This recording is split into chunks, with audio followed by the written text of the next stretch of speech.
Hybrid Toyotas have been the best for a long time. Now that electric cars are popular and there are more hybrid and plug-in hybrid cars than ever, it seems like there are too many options. Is it still a good idea to get a Toyota hybrid this year? Stay with us till the end of the video to find out the answer. Let's get started. For a while now, Toyota has been working on hybrids. In 2024, there are three main types of Toyota hybrids to choose from. If you want to call it by another name, the standard hybrid is the first one. Toyota has used this original hybrid system since the first generation Prius, which came out when flip phones were still popular. There is a gasoline engine, an eCVT transmission which is not the same as a normal CVT, and two electric motors.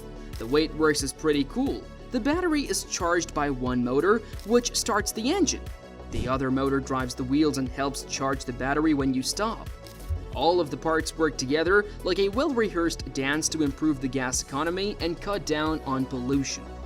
However, it was not very fun to drive when it first came out. If you like cars, you probably were not amazed by how badly they worked. It's also possible for the eCVT transmission to be loud and annoying, like that one friend who always talks about their new diet. For many years, Toyota has worked to improve this system. It is now much smoother and gets better gas economy. The 1M HV system is a bit of a different thing. In a technical sense, this system comes in two different forms. The Sequoia, the new Tacoma, and the Tundra are all Toyota trucks that use the first one. This method is not really about saving gas, it's all about power. You don't have an eCVT, instead, you have a normal transmission with either 8 or 10 speeds and an electric motor between the engine and the transmission. When you drive, this motor can start the engine, charge the battery, and give the engine a little extra power. Moreover, it's very smooth, and it doesn't feel like a hybrid because the engine does not shut off as often and makes no noise. The bad thing is that it's not as efficient as a regular hybrid system. Its main purpose is to give you extra power when you need it, which is why cars use them. Some Lexus performance SUVs like the TX and the RX have the third type of 1M HV system. This system is all about making the drive more fun, and it normally comes with a transmission with 6 speeds. There is an engine, an electric motor, and a transmission, just like in the truck system. The goal here is to make the car faster and more fun to drive though. These cars still get good gas mileage, but not as much as normal hybrids. The bad thing about these cars is, of course, they cost more, and since they're newer, we don't know how effective they will be in the long run. The most common doubt while researching for such cars comes up to be which people should buy a Toyota hybrid and which ones shouldn't. If you care a lot about gas mileage and dependability and like things to be simple, then a Toyota hybrid is probably made just for you. People who want to get from one place to another quickly and save money on gas will like these cars. But if you love cars and driving, hybrids might not be for you. They're not made for people who like to drive fast or push their cars to the edge. For that, you might want to check out the Lexus RX 500h or one of the other hybrids that are built for speed. Even though they are more exciting, they're still not as exciting as a true sports car. Another thing is that hybrids might not be the best choice for people who always drive fast, like going 90 miles an hour on the highway. These cars are made to use little gas when you drive them at regular speeds, but if you always drive fast, they might use more gas. Also, that kind of driving is hard on the hybrid system because it was not made for it. If you like to go fast, you might want to look at other choices.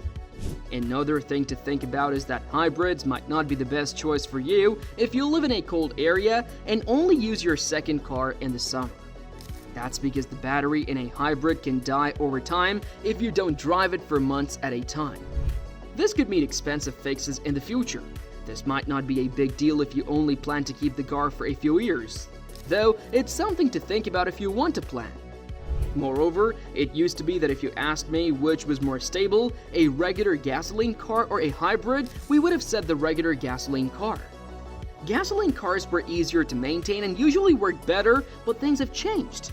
It's not as easy to trust fuel cars as it used to be because they have turbocharged engines, smaller engines with more power, and lots of other fancy technology to meet emission standards. Hybrids, especially Toyota hybrids, have stayed pretty easy though. You won't find turbochargers in most of them, and their hybrid systems have been improved over the years to be very stable. On the other hand, Toyota hybrids will be more stable than gasoline-powered cars in 2024. The fact that Toyota has nailed down the technology for their hybrid systems is one reason for this. The cooling systems work better, and the batteries are better. To keep the cooling systems clean and working well, filters have been added to the batteries.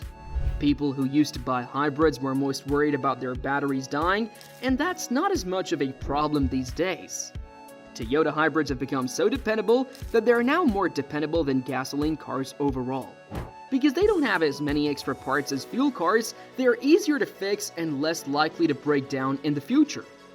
However, it's good to know that taking care of a Toyota hybrid is not that different from taking care of a regular fuel car. Still need to do things like change the brake fluid, check the transmission fluid, and change the oil. But when it comes to blends, there are a few extra things to remember. There are 2 cooling systems in a hybrid car, one for the engine and one for the hybrid system itself. It's not a big deal that you will have to service both cooling systems every so often. The space between them will be about 50,000 miles or 5 years, whichever comes first. That being said, hybrids have what we like to call negative maintenance. Some parts of gasoline cars are missing from hybrids, like the starter or alternator. This means you don't have to worry about updating those parts. Plus, they don't need to change the drive belt because the water pumps and fans are electric. You may have to service the cooling system more often, but you will save money on their other maintenance tasks. Don't forget the batteries either. Over the years, Toyota has made a lot of changes to its hybrid batteries. They are now smaller and more effective than ever. They've even added a fan cleaner to the system that cools the battery to help keep it clean and running well. It should last a long time if you take good care of the battery and the cooling system. Now that we've talked about the basics of Toyota hybrids, what about some more interesting trends and observations? At this point, it looks like hybrid technology has reached its peak. It looks like Toyota hybrids are getting close to the end of their useful life. For many years, the Prius was the best way to see what Toyota's newest and best hybrid technology was all about. The Prius was always the first car to get a new hybrid system. Other cars would then start to use that technology.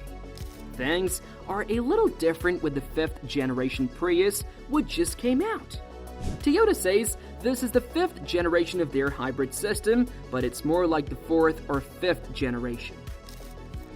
There have not been any big changes, the method has just been made better. To be clear, we still think it's a great hybrid, but it's not as much of a step forward as earlier models were.